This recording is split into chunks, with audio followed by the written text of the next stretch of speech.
Welcome to রোগ পরীক্ষা health guide channel.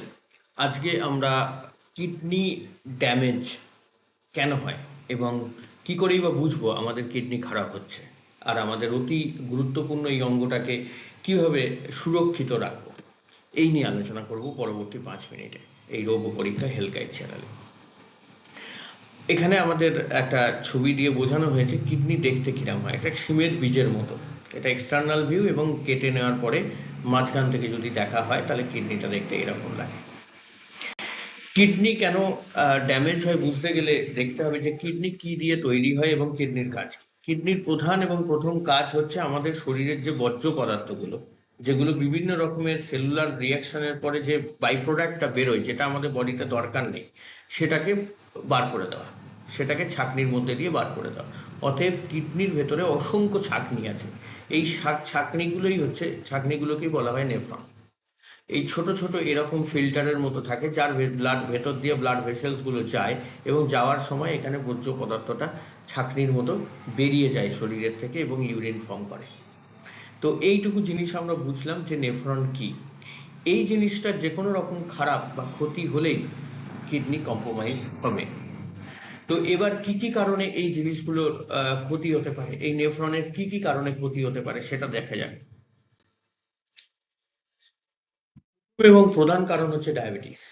যদি লং টার্ম আনকন্ট্রোল ডায়াবেটিস থাকে, তাহলে আগেই আমরা দেখেছি মাইক্রোভাস্কুলার কমপ্লিকেশন, আগের এপিসোডে আপনারা দেখে নিতে পারেন পুরোনো ভিডিওতে গিয়ে।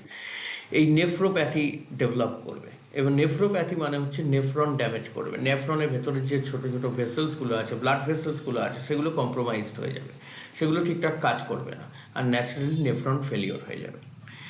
যদি ব্লাড প্রেশার বেশি থাকে, হাই ব্লাড প্রেশারের রোগী দীর্ঘদিন ধরে, তাদের ক্ষেত্রে কিডনিতে রিপিটেডলি যদি ইনফেকশন হতে থাকে, তাহলে নেফ্রনের ক্ষতি হবে এবং নেফ্রন ঠিকঠাক কাজ করতে পারবে না। ডিহাইড্রেশন যদি বেশি হয়, খুব হেভিলি ডিহাইড্রেশন হয়ে গেলে শরীরে জলের পরিমাণ কমে যাবে, এবং সেক্ষেত্রে কিন্তু নেফ্রন কাজ করতে পারবে না। গ্লোমেরুলোনেফ্রাইটিস বলে একটা অটোইমিউনো ডিজিজ আছে, সেটা যদি হয়, কিডনিতে যদি সিস্ট হয় বা স্টোন হয়, তাহলে কিডনি ফেলিওর হবে। আমরা প্রচুর বিভিন্ন রকমের পেন কিলার খাই, মেডিসিন খাই, যেগুলো খেলে কিন্তু কিডনি কম্প্রোমাইজড হতে পারে, নেফ্রনের ক্ষতি হয়। কেমোথেরাপি রেগুলার অনেক দিন ধরে যাদের কেমোথেরাপি চলছে, অ্যান্টিবায়োটিক্স, আমরা আননেসেসারি অ্যান্টিবায়োটিক্স খেয়ে যাচ্ছি, তাহলে কিডনি ক্ষতি হবে।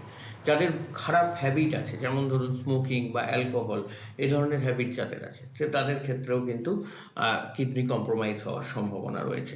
অন্যান্য অর্গান যারা ব্লাড ফ্লোটাকে মেনটেন করে, যেমন হার্ট পাম্প করে, হার্ট যদি কম্প্রোমাইজ হয়, তাহলে ব্লাড ঠিকঠাক গিয়ে পৌঁছাবে না কিডনিতে, এবং কিডনিতে যদি ব্লাড ঠিকঠাক না পৌঁছায়, তাহলে নেফ্রন ঠিকঠাক কাজ করতে পারবে না এবং কিডনি কম্প্রোমাইজড হবে।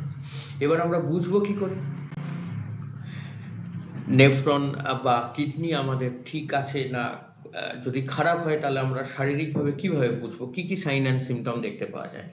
সেগুলো হচ্ছে, প্রথমত পা বা মুখ ফুলতে পারে, ইউরিন ইউরিন ফেনার মতো ইউরিন বেরোবে, ইউরিন বেরোবার যে পরিমাণটা সেটা অনেক কমে যাবে, প্রচন্ড রকমের ক্লান্তি লাগবে এবং মাথা ঘুরবে, বমি বমি ভাব হবে, ব্লাড প্রেশার হাইপারটেনশন বেড়ে যাবে, চুলকানি, শরীরে বিভিন্ন জায়গায় চুলকানি হতে পারে, ইচিং, এবং কিছু কিছু ক্ষেত্রে ব্রিথলেসনেস, মানে নিঃশ্বাস নিতেও অসুবিধা হতে পারে। এরপর আমরা কিছু টেস্ট করে কনফার্ম হতে পারি, যেমন সেরামের ক্রিয়েটিনিন বা ইউরিয়া, ব্লাড ইউরিয়া বা blood urea nitrogen, eGFR, urine routine test করেও আমরা কনফার্ম হতে পারি, অ্যালবুমিন, মাইক্রো অ্যালবুমিন লেভেল দেখে, এবং আল্ট্রাসাউন্ডের মধ্যে দিয়ে আমরা বুঝতে পারি যে কিডনির কি অবস্থা।